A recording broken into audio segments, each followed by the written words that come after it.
Well, I don't think I ever thought I was going to open businesses before. I did think that like my personal goal for myself was to be successful in whatever it is that I want to do. That was originally to play sports, and then sports led me to university, and then in university is when I had the idea of Nietzsche Gear, and the first brand before Nietzsche Gear actually failed, and then Nietzsche Gear came around, and I tried it out, and then it happened to take off, and it became my full time job after a while, after many years, after many months of struggling, and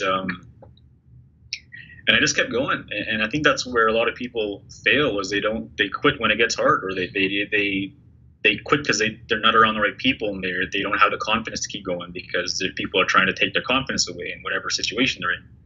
So I fortunately was able to stay positive, even though when it wasn't positive, and I'm here today. So that's kind of how it started. I had the idea and I went after it, and I kept working, and every single day. I learned that, boy, the thing is it. I've had many failures throughout.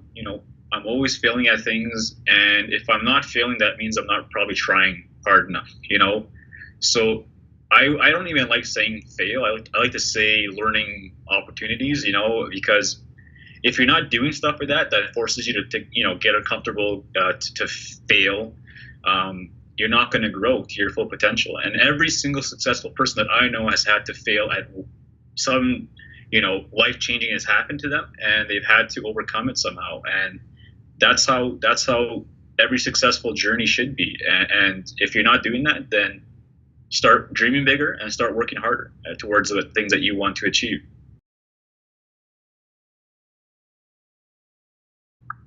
Sales were increasing.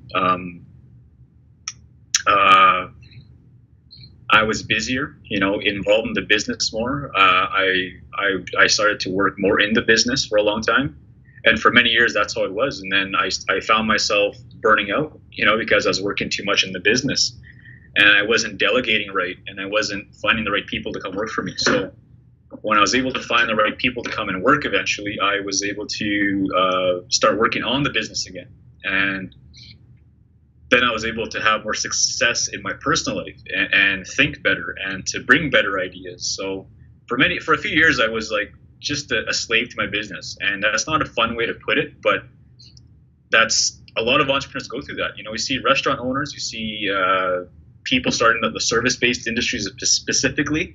They become slaves to their business, and it becomes not fun anymore. And I noticed that it wasn't becoming fun anymore. So I had to change. I had to change the way I ran things, and that's why we stopped opening up multiple stores. And because I was running store to store, hoping maybe a staff wouldn't show up in this location, so I'd have to run there and fill in. Right? I just killed my whole afternoon now to go fill in. So things like that were happening, and so I have a new direction, and I brought everything back to new headquarters, moved into the new headquarters that we're in here today. This is the office in the headquarters. And we focus on three different revenue streams. And the first one is the one that kind of started it all, is the walk-in traffic. Whoever comes in is we help them to buy something. Two is the online sales, which is the rising star of any business right now. If you're not focused on online, you better get online. And three is our big custom corporate orders that we do for corporations that order 50 or more units at a time to put their logo or whatever slogan they want on it. So those are the three revenue streams that we're focused on right now. By kind of the same way Nietzsche took off, was a lot of sales, but this one, it was more requests, right? I got tons of requests for people wanting to get mentorship from me. I've always been a student, and I'm still a student to everyone that I meet. And the thing that separates a lot of people who gain knowledge is they're open to knowledge, right? You see a lot of people who say, well, I tried that, I tried this, I tried that, didn't work. Or you see they're not coachable. The people who are coachable become mentors eventually. So I was open to information from a young age, even since I was a kid, and it carried on to my business life. So I'm always listening to even young entrepreneurs today. I still listen to their advice because they're the rising stars now. So I listen to how they're handling their business. I listen to 40-year-old, 50-year-old entrepreneurs, and I learn from them. And I take everything that I learn and I apply it to my business, my goals, and that's how I grow. So doing that over a consecutive number of years have allowed me to gain knowledge and gain networks of other people that most people don't have access to, or other valuable resources that other people don't have access to. So I compiled it into my own academy.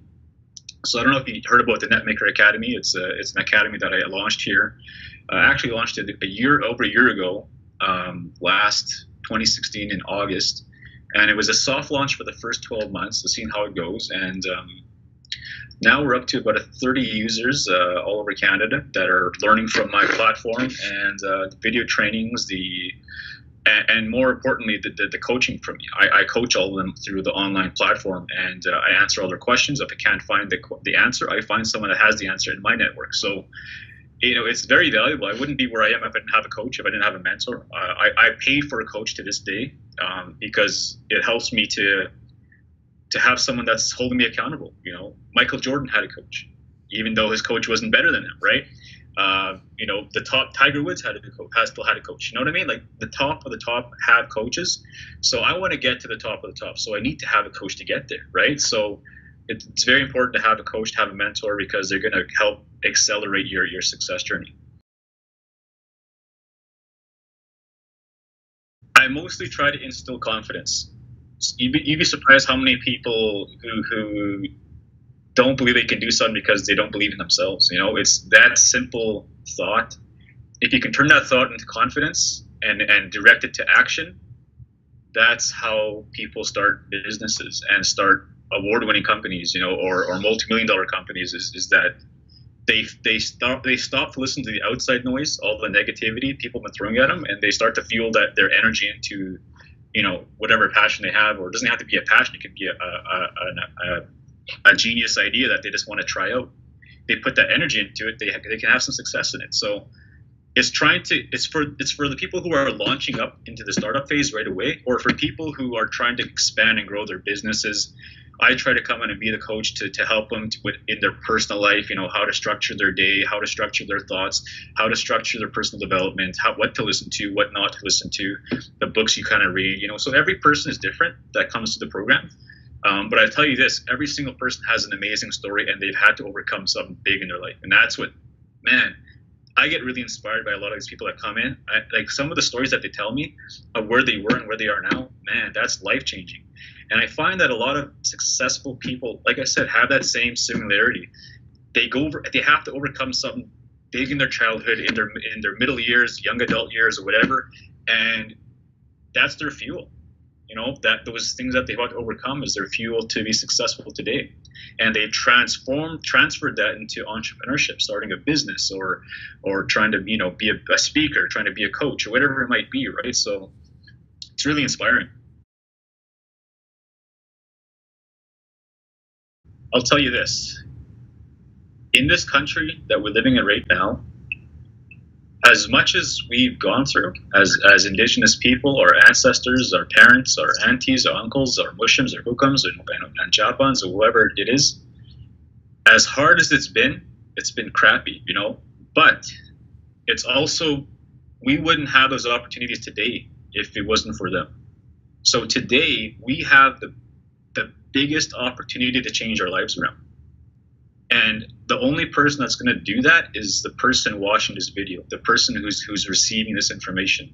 And I'm telling you from experience, Merelda, that had I not taken that seriously and really internalized the hardships my people have faced, my mom, even my dad, and a lot of my relatives and so on, if I hadn't internalized that and really understood what they've gone through, I wouldn't have the same drive that I have today. I'm driven to be as successful as I could possibly be with my gifts. Now, if you focus on your gifts as an individual, don't compare yourself to anyone else, but use it as fuel. You know what I mean? If you're gonna compare yourself, at least use it as fuel to your own gifts, right? So whatever gifts that you have to use them because that's what makes you you, and that's what makes you successful. Everyone's different, right? Not everyone's going to be a good speaker. Not everyone's going to be able to start a clothing company, right? But there are going to be a lot of people that can start a coaching company, that can start a service-based company selling other products or whatever they want, an online store, right? So you need to take your gifts and apply it to whatever it is that you want to start. And if you can do that and understand that you have the biggest opportunity right now to do that, there's no stopping you to being successful in entrepreneurship as even professional in anything that you want to achieve in your life. You're the only person that's going to stop yourself, and it should be your duty to make your ancestors proud. That's what I'm trying to do. I feel that I have been given an opportunity here, and I'm doing everything I can to be as successful and give back as much as I can as well. Doing this for free for you, is giving back. And whoever watches this, I really hope that you take this seriously. And there's no excuses. You have every opportunity now with mainstream society to be successful. You have every opportunity out there. Go out and do it. Don't let the obstacles stop you. Use it as fuel. Okay, everything you've gone through is fuel. Now just start the ignition of your vehicle and just go. Just go. Just start working hard. You don't know what's going to happen, right? But I tell you, the people who do eventually make things happen. The people who talk don't ever become things. So be the doer.